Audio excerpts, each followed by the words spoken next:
Hello, everyone, and welcome to my happy place. I hope it becomes yours as well.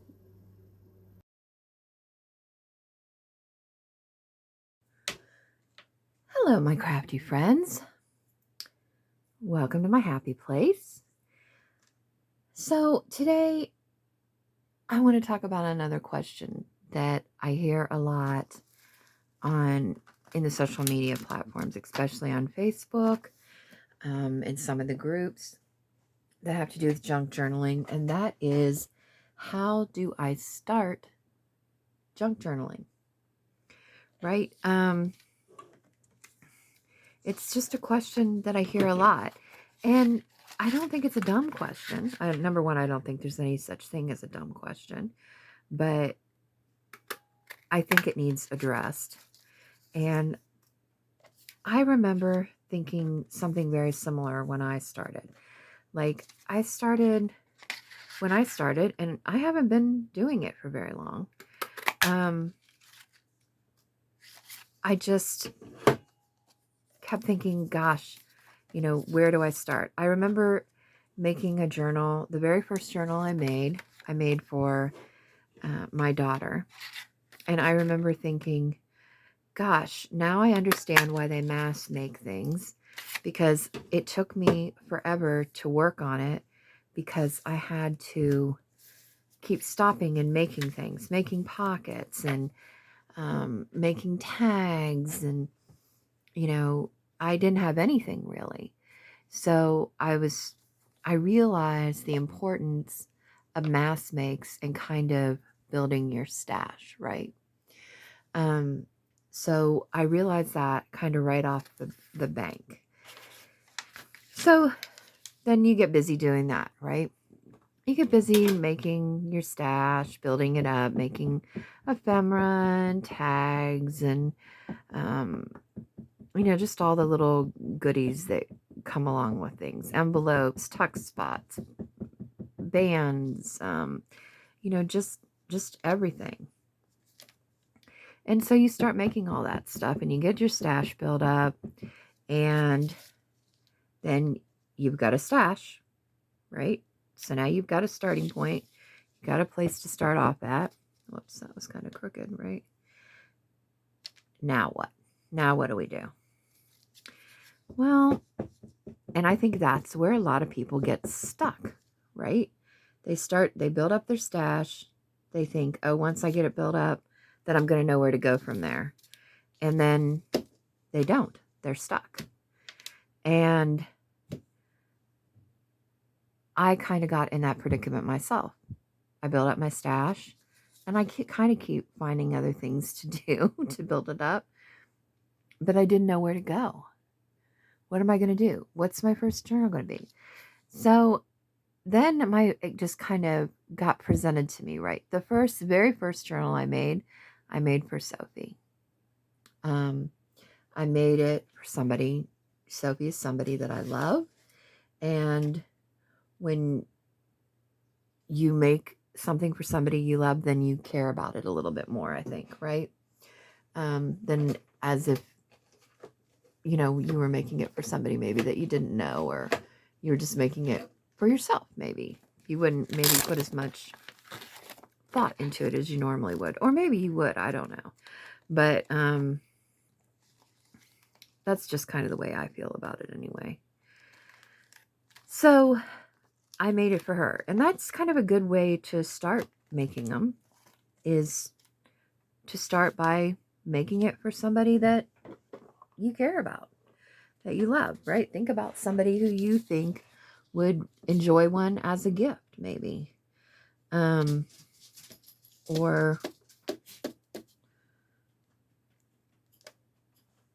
just needs maybe somebody that just maybe needs a pick-me-up.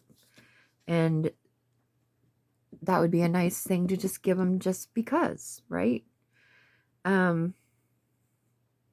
So I think that's kind of a good way to start. Another way that I think is a good way to start is to choose a theme. I think that that's actually a great idea. There's tons of themes out there, and all you really have to do is get on Etsy, look at maybe look at the printables, if that's your thing, and find a set of printables that you think are kind of cool, and maybe that becomes your theme. Maybe you watch a channel and see somebody use a kit or something that's going to inspire you, and that becomes your theme. You know, you just never know, you know, where you're going to be inspired. Maybe you have a love for something, or you collect something. Maybe you collect teacups, and so you want to do a teacup themed journal. My second journal was one that I also did for somebody that I love and care about, my niece. And I did that one in a theme because she has her own channel. She had just started her channel, and it's about books and music. And so I wanted her, I hadn't seen her in a while, and she's my brother's daughter, and I wanted to send something. I was getting ready to see him, and I wanted to send her something, so I made her a journal, and kind of to also encourage her and let her know that, you know, I support her, and, you know, that I wish her well and hope she does great on her channel, and, you know, all that good stuff. So once again, I made a journal for somebody that I care about. So it became important to me, right? And so that was my second journal. Boom. Another one down. So then I'd made two. By the first one, I was hooked, folks. I was already hooked. Then now, when I see stuff, it just, ideas. I have a list of ideas of journals that I want to do. Biddy Penny kind of got me on to some new printable artists that I'm like, I think are pretty cool. So I'm going to check them out. And, well, I have been checking them out and getting some of their kits. So I'm kind of, now I have envelopes, literally huge envelopes, like this big. This isn't a kit. This is just some printables, but this big.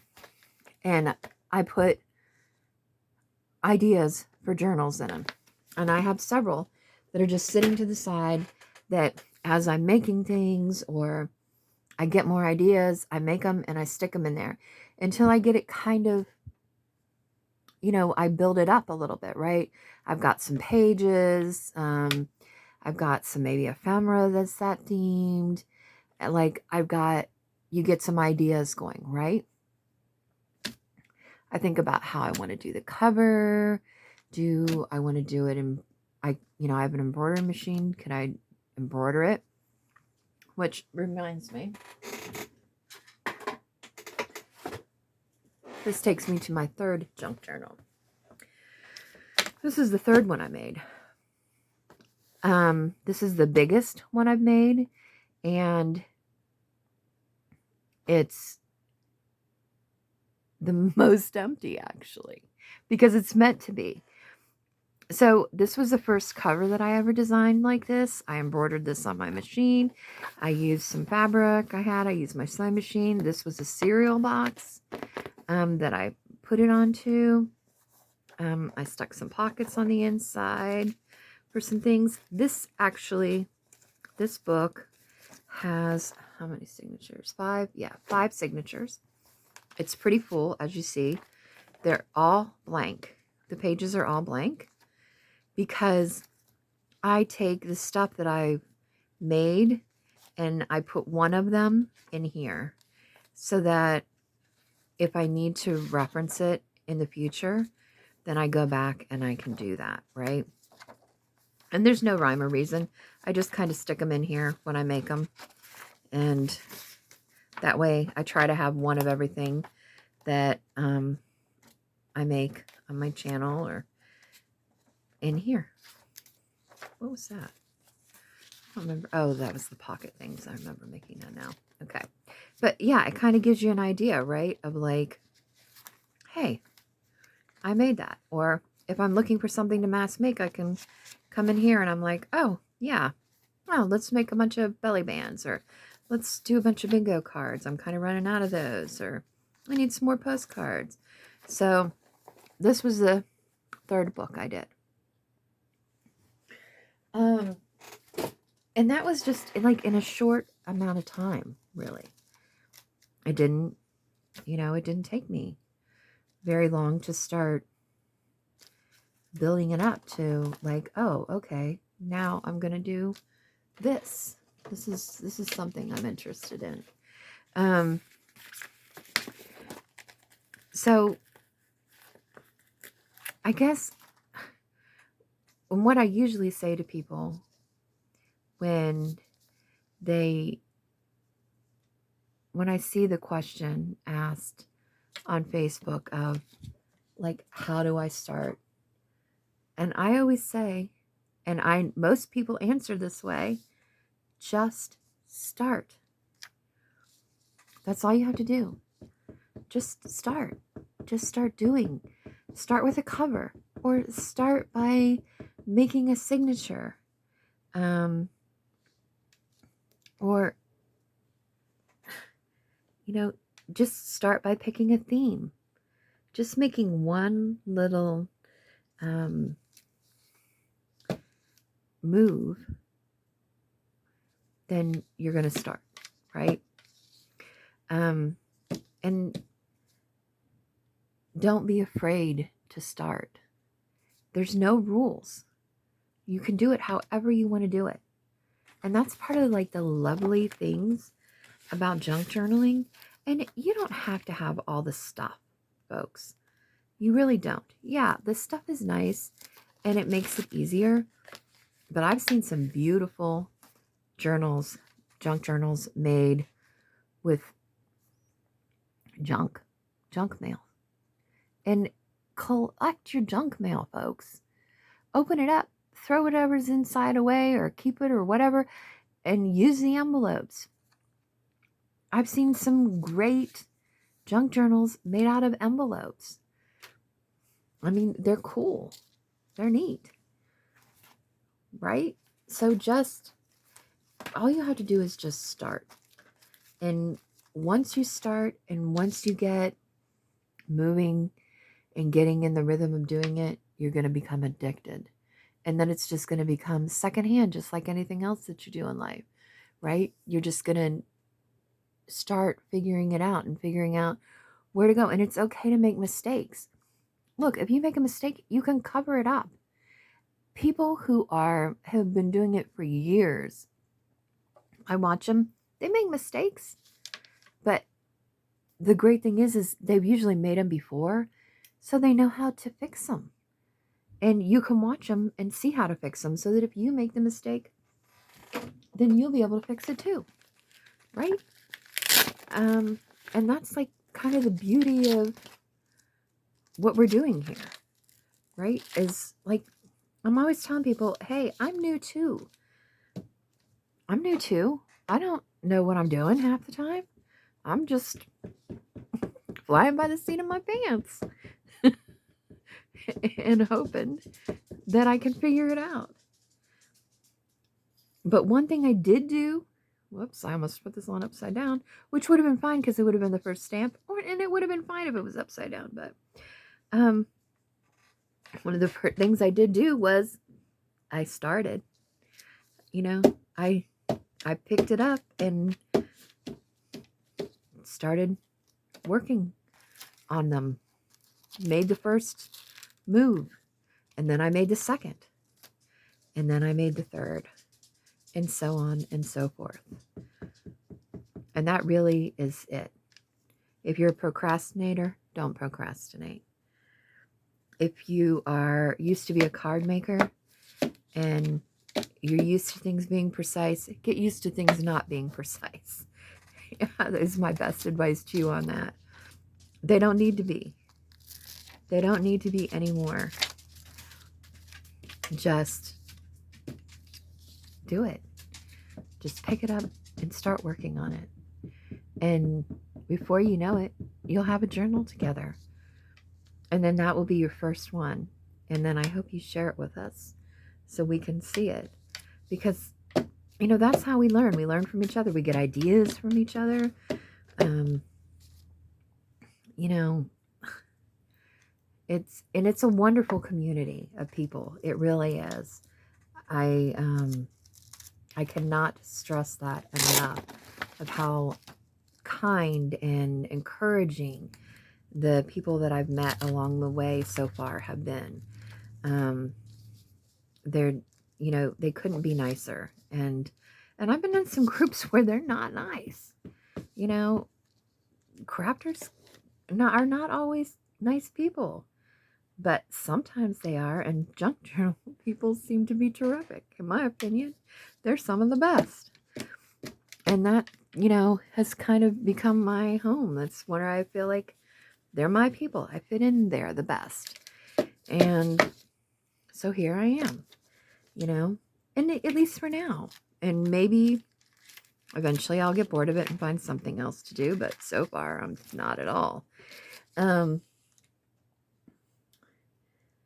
So let's see. I'm trying to think if there's anything else I wanted to tell you about this.